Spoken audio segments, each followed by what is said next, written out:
c'est très important. Parce que beaucoup de gens disent, mais j'ai perdu la foi. Mais avant d'avoir la foi, eh bien, il faut la recevoir. Et ce matin, j'aimerais vous parler de quelque chose de particulier. Tout est particulier dans la parole de Dieu. Vous voyez, de la croyance à la foi, et de la foi à l'obéissance. L'obéissance, ça peut être un miracle. Parce que vous voyez, on peut s'enfermer, on peut se dire j'ai la foi et rien ne change. Oui, je crois que Jésus m'a sauvé, il m'a béni, mais où est-ce que j'en suis? Où est-ce que j'en suis? Et nous allons voir un homme que vous connaissez bien dans l'Écriture, pour ceux qui lisent la parole de Dieu. Eh bien, c'est tellement important de le faire. Un homme que vous connaissez bien, il s'appelle toujours, parce que la parole de Dieu nous dit que même ceux qui sont passés, ceux qui sont morts, ils sont vivants. C'est Abraham. Et j'aimerais que nous puissions ouvrir ensemble la parole de Dieu. Vous voulez bien? Voilà, on va lire dans le livre de la Genèse, le chapitre 21, et le verset 33 et 34. D'abord, et le chapitre 22, et du verset 1er. La Genèse 21. Voilà, j'ai oublié de me présenter. Je m'appelle Charles Rousseau. Voilà, mon épouse Jacqueline, voilà, qui est là pour ceux qui ne connaissent pas. Excusez-moi. Voilà, ce matin, on accueille Tino, qui vient du continent. Seigneur le bénisse. Seigneur lui fasse du bien. Voilà, on veut donc lire Genèse chapitre 21 et verset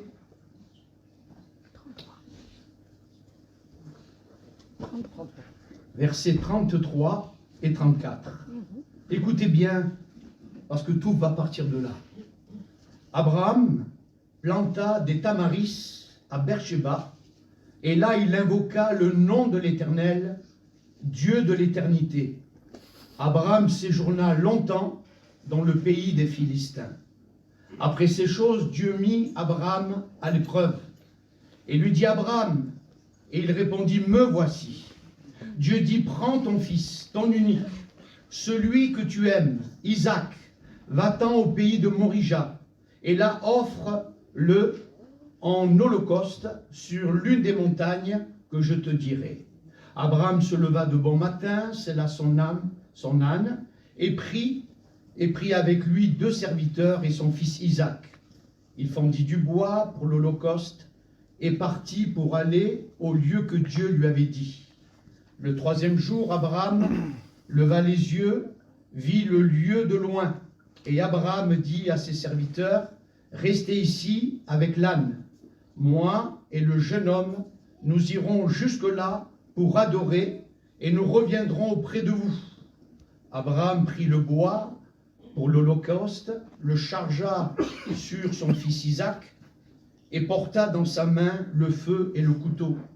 Et ils marchèrent tous deux ensemble. Alors Isaac, parlant à Abraham, son père, dit: Mon père. Il répondit: Me voici, mon fils Isaac. Reprit: Voici le feu et le bois, mais où est l'agneau pour l'holocauste? Abraham répondit: Mon fils, Dieu se pourvoira lui-même de l'agneau pour l'holocauste.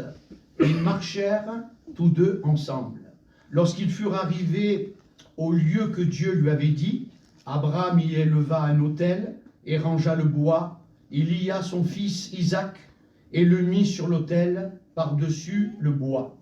Puis Abraham étendit la main et prit le couteau pour égorger son fils. Alors l'ange de l'Éternel l'appela des cieux et dit: Abraham, Abraham. Puis il répondit: Me voici. L'ange dit: N'avance pas la main sur l'enfant et ne lui fais rien, car je sais maintenant que tu crains Dieu et que tu n'as pas refusé ton fils, ton unique. Abraham leva les yeux et vit derrière lui un bélier retenu dans un buisson près des cornes. Et Abraham alla prendre le bélier et l'offrit en holocauste à la place de son fils. Abraham donna à ce lieu le nom de Jéhovah-Jireh. C'est pourquoi j'ai dit: Aujourd'hui, à la montagne de l'Éternel, il sera pourvu.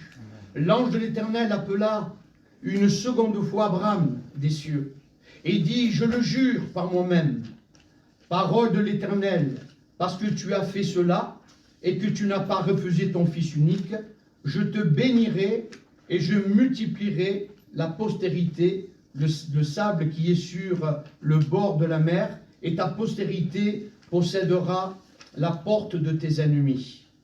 Toutes les nations de la terre seront bénies en ta postérité, parce que tu as obéi à ma voix. Amen. Vous avez bien vu le dernier verset, parce que tu as obéi à ma voix. Je crois que c'est tellement important. Vous voyez, Dieu avait fait des promesses à Abraham. Et Abraham devait rentrer dans ses promesses. Mais voici qu'il va se passer quelque chose. La parole de Dieu nous dit qu'il va s'arrêter à Guérar. Il va s'arrêter pour planter des tamaris. Vous voyez, c'est étrange quand même.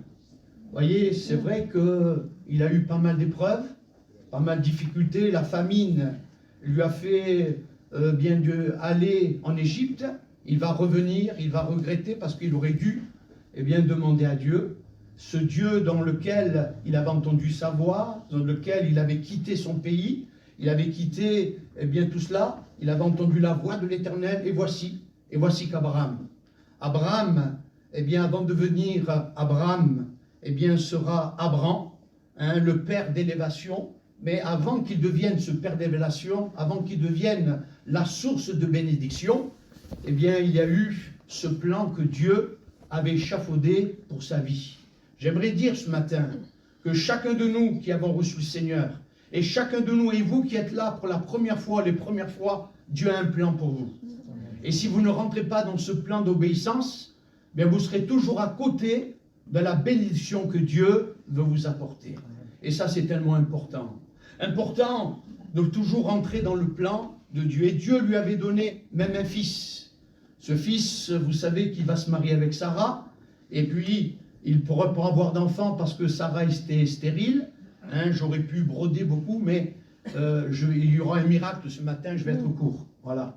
Donc c'est le miracle que ma femme elle m'a dit, et surtout, attention à la montre. Voilà. Et je crois que c'est important bien de rappeler que le miracle que Dieu va faire, c'est un miracle de deux corps, et surtout ils étaient âgés, et Dieu va leur donner ce fils, Isaac. C'est le fils du miracle, le fils de l'abondance. Et comme je le disais, il va, vous le lirez, nous l'avons lu ensemble dans Genèse chapitre 21, versets 33 et 34, il planta des tamaris. Si vous regardez un peu dans la parole de Dieu, dans le mot hébreu, tamaris, c'est un terme hébreu, Ezel, Abraham, et planta à Beersheba. Vous savez qu'il y a d'autres personnages, comme par exemple Saül, qui à Gibéa se tint sur le tamaris. Vous pourrez le voir pour ceux qui prennent des notes, Samuel 22, 6. Les os de Saül et de ses fils furent enterrés sous un tamaris à Jabès en Galade, 1 Samuel 31, 13. Et le tamaris est un arbre au bois résistant, aux feuilles qui sont menues et écaillées. Il y a 9 espèces de tamaris en Palestine. On aurait pu bien donner bien d'autres significations, mais je m'arrête là en ce qui concerne le tamaris, et je voudrais revenir à Abraham. Abraham qui va se mettre à planter des tamaris. Vous voyez, ce qui est étonnant, c'est que cet homme, Abraham, nous savons, nous le connaissons, c'était un nomade, un homme qui plantait sa tente et qui repartait. Jamais on n'a vu Abraham, vous voyez, s'établir, jamais il avait fait une maison, jamais. Et là, nous pouvons voir qu'il va se mettre à planter des tamaris. Alors vous allez me dire, je pense que s'il est devenu jardinier, c'est bien, c'est formidable. Vous voyez, surtout aujourd'hui, on parle avec vous savez, l'écologie et tout, c'est pas mal. Mais quand on regarde de plus près, vous voyez, il a reçu, je dirais, toutes les bénédictions, et au travers de tout ce qu'il avait, qui surcroît va avoir aussi ce fils Isaac. Mais lorsqu'il va s'arrêter, et si vous avez, je ne sais pas si vous avez remarqué quelque chose dans le chapitre 21, et il nous est bien dit dans le verset 34, Abraham séjourna longtemps dans le pays des Philistins. Il séjourna longtemps. Vous voyez, à un moment donné, on peut dire que cet homme, il s'est installé. Enfin, je suis installé. Est-ce que ce n'est pas, eh bien, la pensée de bien des frères et sœurs? Vous voyez, on est installé. Ah, ça y est. Le Seigneur, il m'a béni. Le Seigneur, il m'a fait du bien. Le Seigneur, il m'a restauré. Et maintenant, ça y est, je suis arrivé. Je crois que c'est exactement ce qu'il ne faut pas faire. Bien sûr, on peut avoir une maison, on peut avoir tout ce que l'on veut, mais quand on est installé, ça veut dire que finalement, Seigneur, tu peux parler, tu peux dire tout ce que tu veux. Maintenant, moi, je suis bien. Je ne sais pas comment vous pensez, mais c'est comme ça que j'ai perçu en ce qui concerne Abraham. Vous voyez, Abraham, il a reçu un bien-être, il a reçu des arbres, et je dirais, mais est-ce qu'il a demandé à Dieu? Est-ce qu'il a demandé à Dieu, Seigneur, est-ce que c'est bien que je reste là? Est-ce que c'est bien que je continue à rester, eh bien, là dans ce lieu? Vous lirez tout l'avant et vous verrez toutes les épreuves par lesquelles il a pu endurer. Tout cela parce que il avait, eh bien, oublié. Il avait oublié d'avoir une communion avec Dieu. Une communion. Et je voudrais le dire ce matin, frères et sœurs et amis, si de temps en temps, eh bien, vous allez vers Dieu rien que pour demander certaines choses, eh bien, tôt ou tard, vous allez vous lasser et vous allez commencer à planter des tamaris. Je m'explique. J'aimerais simplement vous dire ceci, que, vous savez, est-ce que notre maison, est-ce que ce n'est pas des tamaris? Est-ce que, eh bien, les amis que j'ai autour de moi, est-ce que ce ne sont pas des tamaris? Est-ce que finalement, je peux dire, mais Seigneur, eh bien, je suis en train de planter quelque chose de merveilleux, quelque chose d'extraordinaire. Mais rappelons-nous, encore ce matin, rappelons-nous que la bénédiction, eh bien, elle est surtout, eh bien, pour un cœur, pour une vie, eh bien, il s'est engagé, une vie qui a dit au Seigneur, mon Dieu, eh bien, reprends-moi. Je le disais souvent, je le dis encore ce matin, frères et sœurs, et peut-être je vais vous bouleverser dans vos pensées, mais vous savez, le jour où on n'est plus enseignable, eh bien, c'est dangereux. C'est dangereux. C'est dangereux parce qu'on cherche ce qui nous plaît.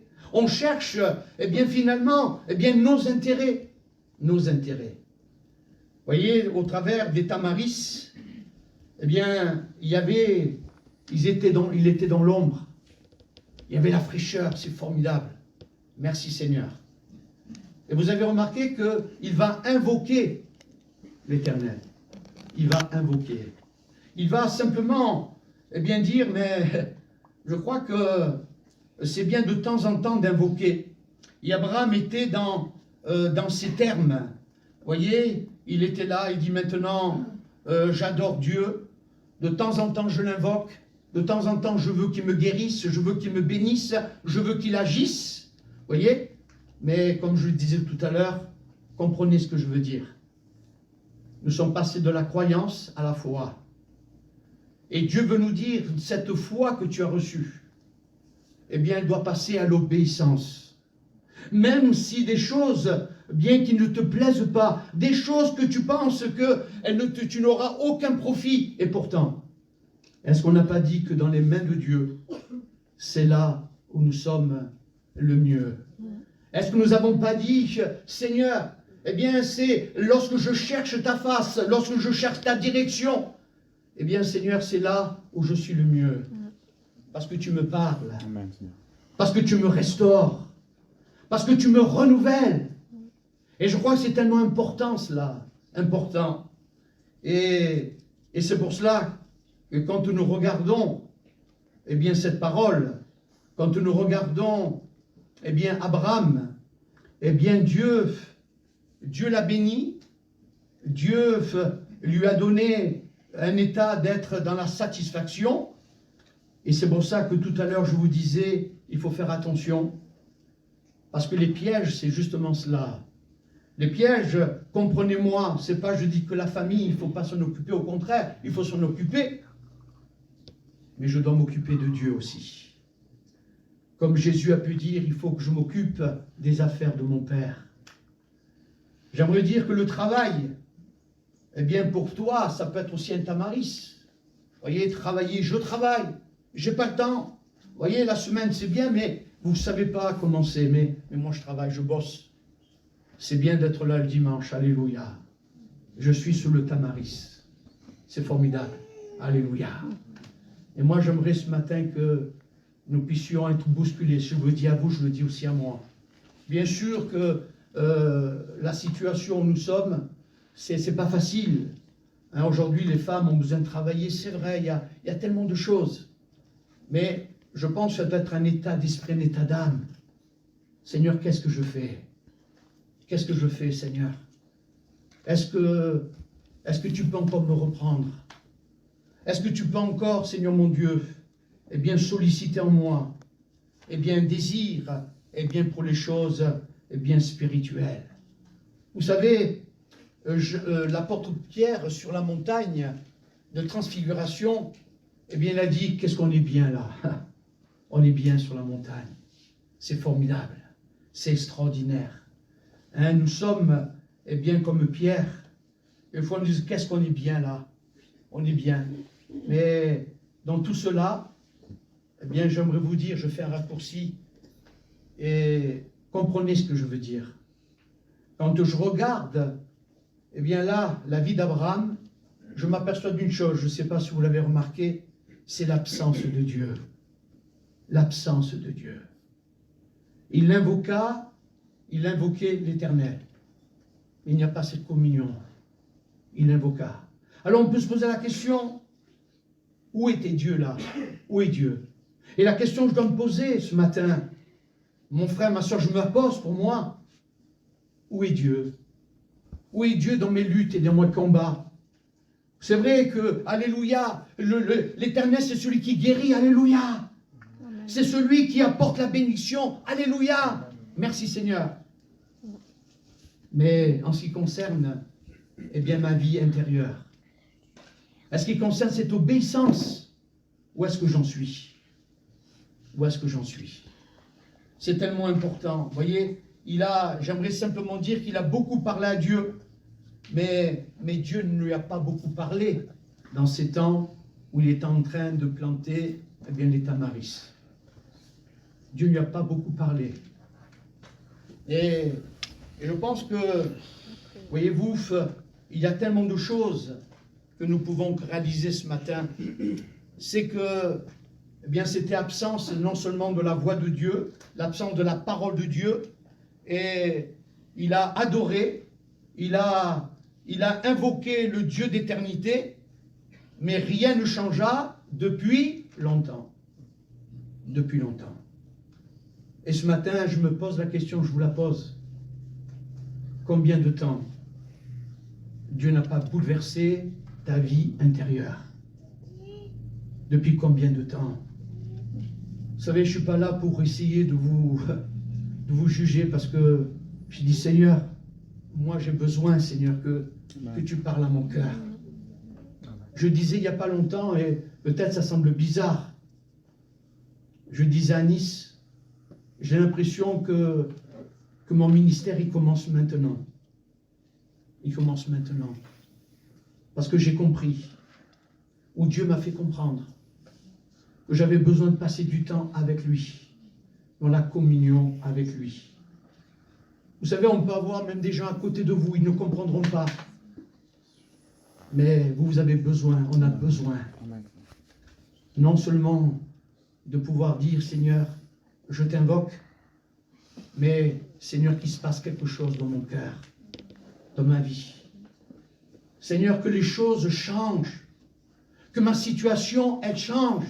Seigneur, peut-être ce lien qui est là, il puisse être maintenant, eh bien, pris, Seigneur. Ma vie, la vie que je mène, Seigneur, qu'elle soit prise maintenant. C'est parce que c'est ça le plus grand miracle. C'est quand je reçois, Seigneur, cette parole, eh bien, je dis, Seigneur, je veux t'obéir. Vous savez, quelquefois on dit le temps, avec le temps ça peut changer. Mais si on ne prend pas conscience, eh bien dans notre cœur, qu'on a besoin véritablement, eh bien qu'il y ait un changement, rien ne pourra changer. Oui, on continuera à venir à invoquer le Seigneur et tout cela, mais finalement on dira, mais Seigneur, je ne comprends pas, tu ne me parles pas, Seigneur, tu n'agis pas, Seigneur, tu guéris pas, Seigneur, qu'est-ce qui se passe?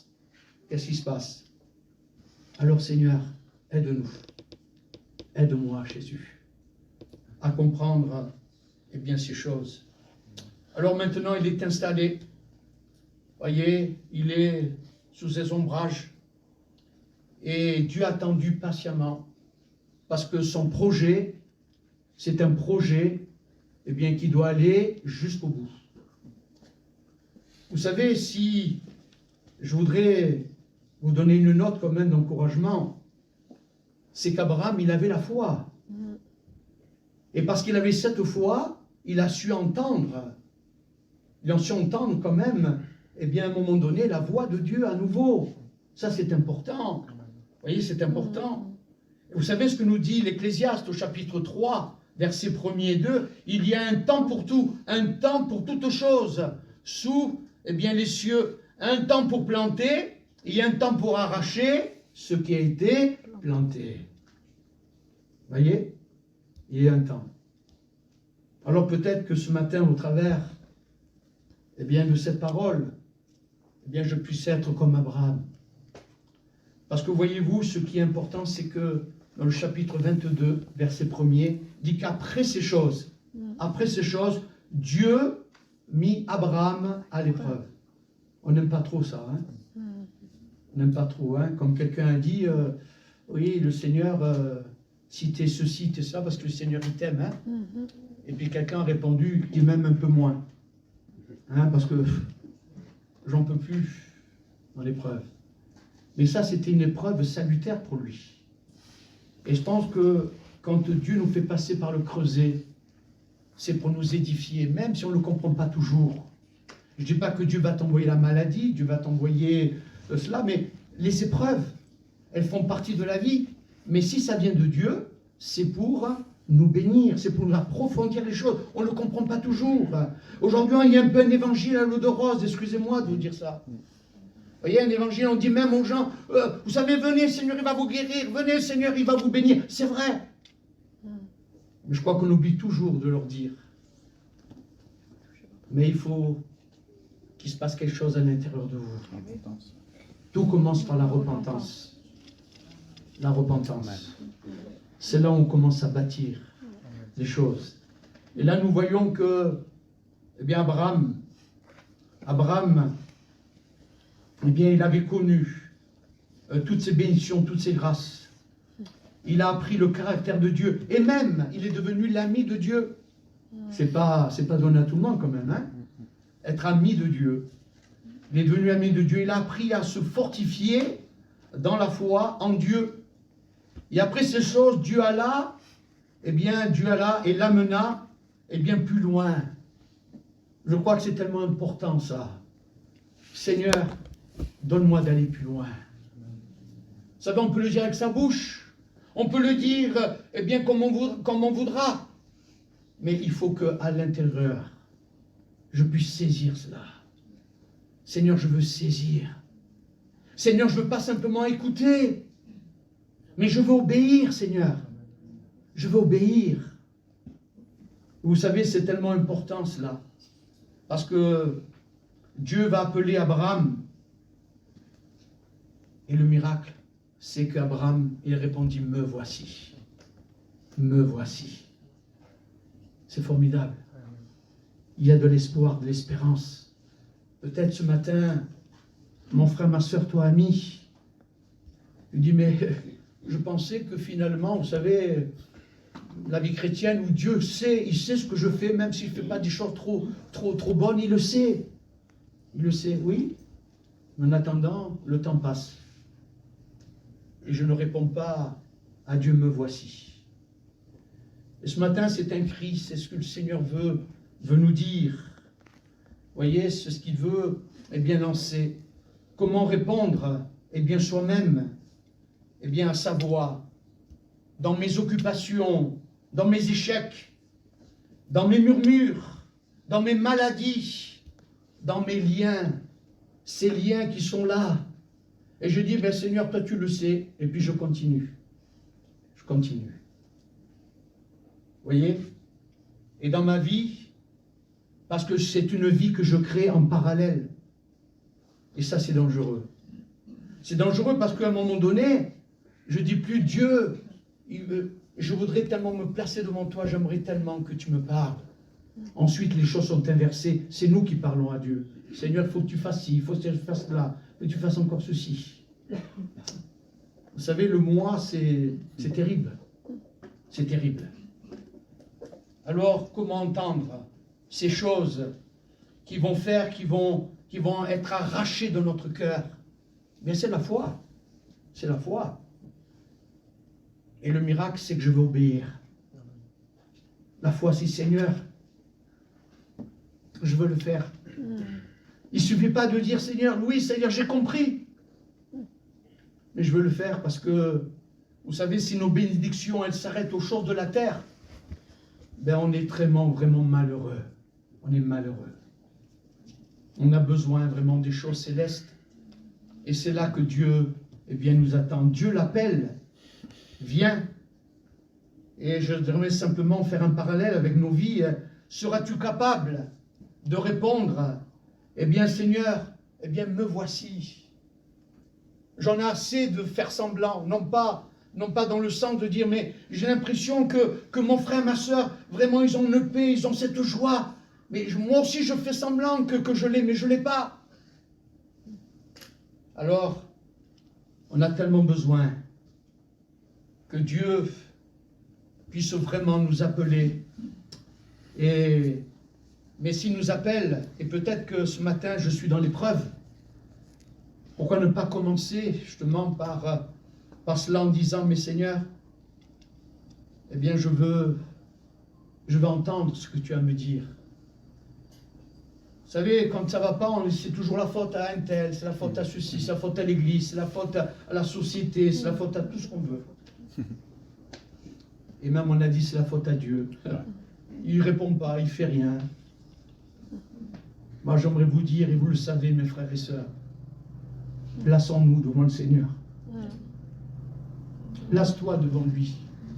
Je disais à quelqu'un, ami Gatchar, il était énervé, il dit, oh, je ne comprends pas. J'ai dit, place-toi devant Dieu. La semaine d'après, il est revenu tout doux. Ah, j'ai dit, Seigneur, tu as agi. Hein. Tu as agi. Il n'y a que Dieu qui change les choses, les cœurs. Que Dieu qui change les circonstances. C'est lui qui le fait. Et nous le remercions. Dieu appelle, c'est vrai. Et son projet à travers eh bien, la vie d'Abraham, eh bien, c'est ce projet qu'il a fait pour ta vie, pour ta famille, pour tes enfants, pour ceux qui t'entourent. C'est tellement important, ça. Il y a tellement de gens qui sont loin parce que le témoignage a été un mauvais témoignage. Et je le redis encore ce matin, non pas que nous sommes sans péché, il y a du péché, il y a des choses qui ne sont pas, mais vous savez, avec notre témoignage, on peut éloigner quelqu'un à tout jamais. Avec notre témoignage, on peut l'amener au pied du Seigneur. C'est tellement important cela, tellement important. Alors Dieu a donné un rendez-vous, et il nous donne aussi un rendez-vous, parce que ce n'est pas en restant sous mon tamaris, et ce n'est pas en restant sous le tamaris qu'Abraham serait devenu, eh bien, cette parole, il serait revenu, eh bien, cette bénédiction pour toutes les nations. Merci Seigneur. Parce qu'on sait très bien que c'est au travers d'Abraham, la foi d'Abraham, eh bien, que des générations ont reçu Jésus comme Sauveur et Seigneur. Dieu a donné un rendez-vous, voyez, Abraham au mont Moriah.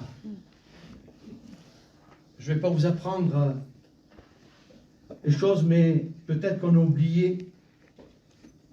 Parce que le mont Morija, Beersheba, c'est du sud de Canaan.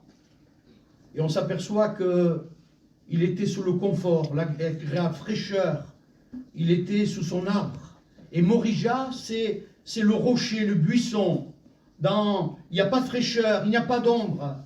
Il y a là, c'est le lieu de l'épreuve, la difficulté. Mais est-ce que vous savez que Morija, c'est là où va se construire le temple, le premier temple, le temple que Dieu va bâtir, eh bien, sous le roi Salomon. Morija, le mont Morija, là où c'est désert, là où il n'y a rien, c'est là où Dieu voulait bâtir, eh bien, son temple. Et bien sûr qu'Abraham, il ne le sait pas. Mais voici que, eh bien, au cœur même du projet de Dieu, eh bien, on voit qu'il y a des promesses de Dieu, eh bien, qui vont s'accomplir. C'est le lieu de l'alliance, mais c'est aussi le lieu, comme je le disais, c'est le lieu, eh bien, de l'épreuve. Et il y a une perspective extraordinaire quand nous pensons que là, à Morija, il va y avoir le temple qui va être bâti.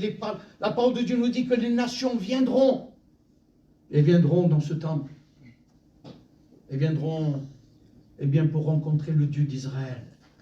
Bien sûr que ce n'est pas le temple, mais c'est ce qu'il représente.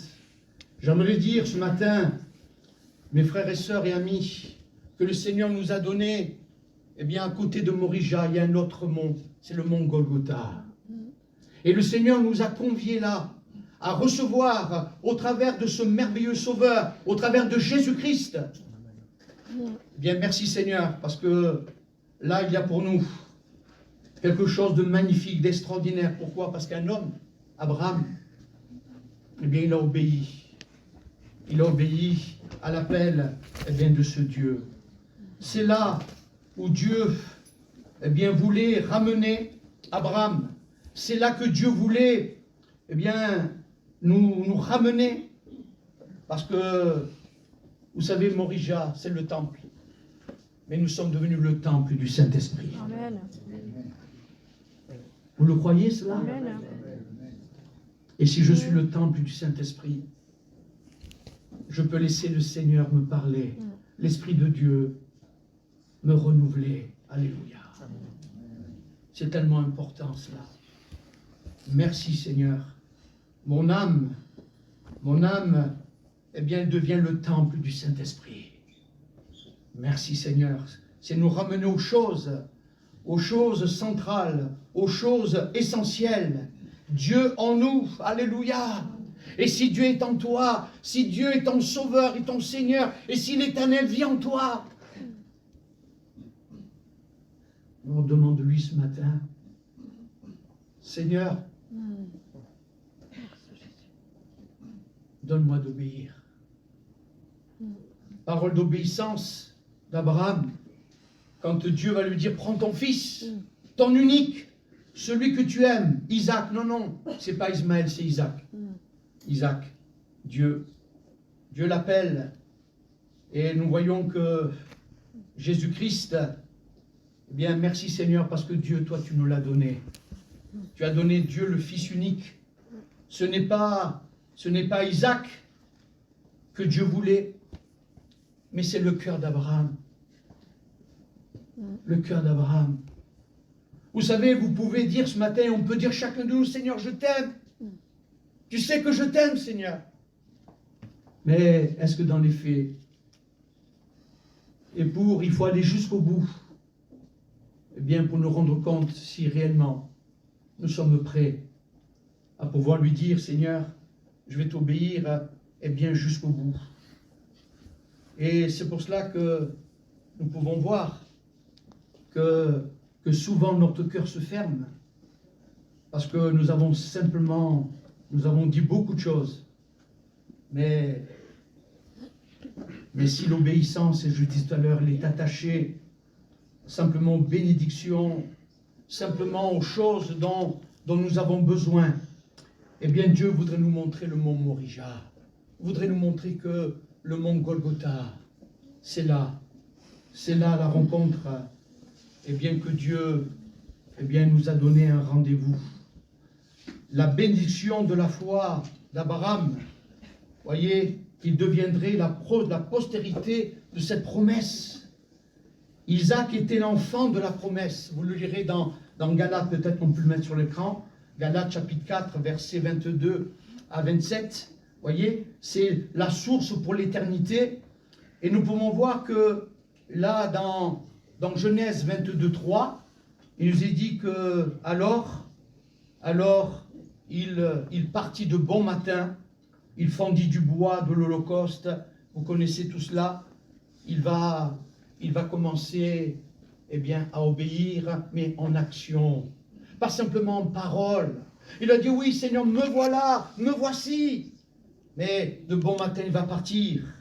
De bon matin, il va prendre, maintenant, son fils Isaac. Voyez-vous, il va quitter la fraîcheur, il va quitter tout cela.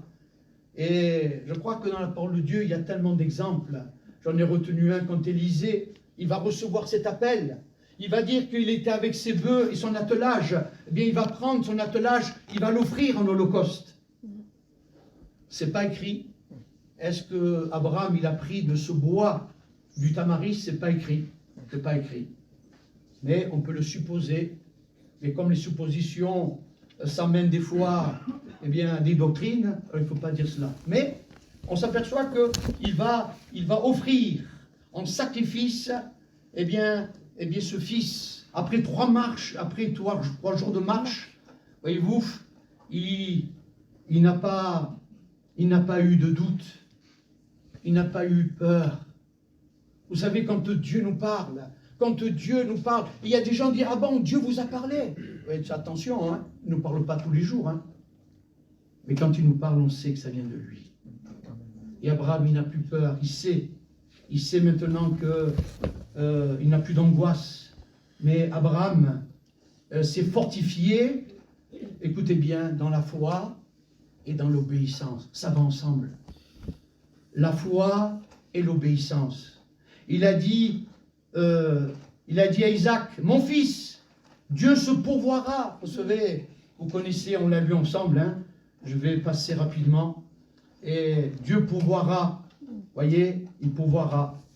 Il savait que Dieu pouvait même ressusciter les morts. C'est dans Hébreux, vous le lirez chapitre 11, versets 17 à 18. Et on sait que là, au lieu de Morija, ce n'est pas un homme abattu, mais c'est un homme résolu. Un homme résolu. Et il est déjà, le temple. Il est déjà celui, qui porte un message d'espérance. Il sait que Dieu, il peut tout, que Dieu, c'est celui, qui pourvoira. Il est rempli de foi et d'obéissance. Vous voyez, il a une conviction. Vous savez, la foi, ça nous donne des convictions. C'est pas peut-être. Peut-être Dieu va agir, peut-être que Dieu ne va pas agir, mais c'est des convictions. Et chapitre 22, verset 5, il dit aux serviteurs, nous reviendrons. Voilà, nous reviendrons, l'enfant et moi. Et Abraham, Dieu allait jusqu'au bout.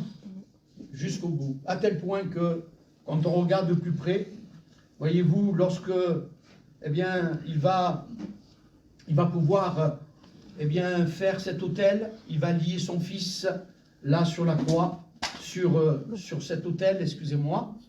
Et puis là, il nous est dit qu'il y a quand même un personnage que nous oublions souvent. C'est l'ange de l'Éternel. L'ange de l'Éternel. Est-ce que vous saviez que l'ange de l'Éternel, c'est Christ? Vous le savez? C'est Christ. Amen. Et quand Abraham montait, quand il était avec son fils, l'ange n'a pas parlé. C'est quand il va brandir son couteau. C'est là qu'il va lui dire, Abraham, Abraham, c'est bon, arrête. Maintenant, j'ai compris que tu as compris. Vous savez, c'est pas toujours facile, ça. C'est pas toujours évident. Et vous savez, il m'est venu dans mon cœur en me disant, mais ce merveilleux sauveur qui était avant la fondation du monde, il est là. Il est là avec Abraham. Lui qu'on va lui demander vient de venir sur la terre. L'Épître aux Hébreux nous dit, tu m'as formé un corps. Je suis venu, Seigneur. Je suis venu, Seigneur, pour apporter ce sacrifice. Dieu va parler. Dieu va parler au travers de son Fils. On sait que plus tard, à Gethsémane, il dira lui-même, si cette coupe pouvait s'éloigner de moi, si elle pouvait s'éloigner. Alors nous bénissons Dieu d'avoir un tel sauveur. Parce qu'à Golgotha, il a été jusqu'au bout. Jusqu'au bout. Et l'ange, eh bien, ce merveilleux Seigneur, eh bien, il a arrêté. Il a arrêté, eh bien, parce que, eh bien, il savait maintenant, je sais maintenant, le verset 12, que tu crains Dieu. Je sais maintenant. Je sais maintenant que tu peux aller, eh bien, jusque-là, jusqu'au bout. Vous savez, je dis souvent, et je termine avec cela, je dis souvent, on ne se connaît pas nous-mêmes. On ne se connaît pas nous-mêmes. Ce sont dans les circonstances, c'est dans les choses par lesquelles nous passons. Et c'est là qu'on s'aperçoit comment nous sommes. Comment nous allons réagir. Oui, c'est vrai, avant on peut dire, mais moi je vais faire ceci, je vais faire cela, mais c'est quand on passe par là. Et Abraham, il avait bien compris que maintenant il fallait arrêter. Il fallait arrêter de planter, il fallait arrêter. Mais il fallait simplement maintenant suivre bien la voie de l'Éternel. Plaise à Dieu ce matin qu'il y ait au moins une personne qui comprenne cela, même plusieurs, en disant, Seigneur, eh bien je veux venir vers toi. Seigneur, je veux te demander, Seigneur, eh bien de pouvoir aller jusqu'au bout. Vous savez, dans Philippiens 2:8, eh bien, il nous est dit que le Seigneur, il a appris l'obéissance par les choses qu'il a souffertes. Vous voyez, ce merveilleux sauveur, il a été jusqu'au bout. Et nous bénissons Dieu de ce que Dieu, eh bien, c'est celui qui met en nous. Non seulement il a placé en nous cette foi, mais il veut nous donner de réaliser que si je veux être heureux dans ma vie chrétienne, j'ai besoin d'obéir. Pas de temps en temps, pas quand ça me plaît, mais j'ai besoin simplement de dire à Dieu, Seigneur, eh bien, je crois, Seigneur, que c'est dans l'obéissance. Rappelons-nous dans la parole de Dieu ce que Samuel a pu dire à Saül. Il dit que ce n'est pas dans les sacrifices, mais c'est dans l'obéissance. C'est dans l'obéissance. Alors, nous voulons simplement dire ceci, mon frère, ma sœur, ami. Dieu désire que vraiment tu comprennes. Non pas dire, ça y est, maintenant j'ai compris, je veux obéir. Hein? Allez, ça y est, je veux le faire. Non. C'est une obéissance de cœur, de foi. Parce que si nous aimons le Seigneur, lui nous aime encore plus que nous pouvons l'aimer. Alors ce matin, Dieu vient te chercher. Dieu, est-ce que tu vas répondre, me voici prêt à t'obéir? Alors, laissons, eh bien, je dirais, tout ce qui peut, eh bien, être là entravé en travers de notre vie, afin que nous puissions vraiment dire au Seigneur, mon Dieu, si je marche, si je peux, Seigneur, être béni, c'est parce que, Seigneur, je t'obéis par la foi. Et parce que, Seigneur, je peux prier aussi pour les autres. Et je vois, Seigneur, j'aimerais simplement dire ceci, que, vous savez, jusqu'au bout, ça veut dire que Dieu nous dit, mais c'est pas ton âge, c'est pas de dire je vais laisser la place aux autres, non. Mais que chacun de nous puissions dire, Seigneur, me voici pour t'obéir par la foi. Et nous verrons, eh bien, le Seigneur se glorifier dans nos vies. Amen. Amen. Que le Seigneur nous bénisse. Alléluia. Amen. On pourrait se lever ensemble, mes frères et sœurs. Est-ce qu'on pourrait chanter ce cantique qui dit me voici? C'est possible? Alléluia. Mes frères, je m'excuse, c'était pas prévu. Mais est-ce qu'on peut chanter ce cantique?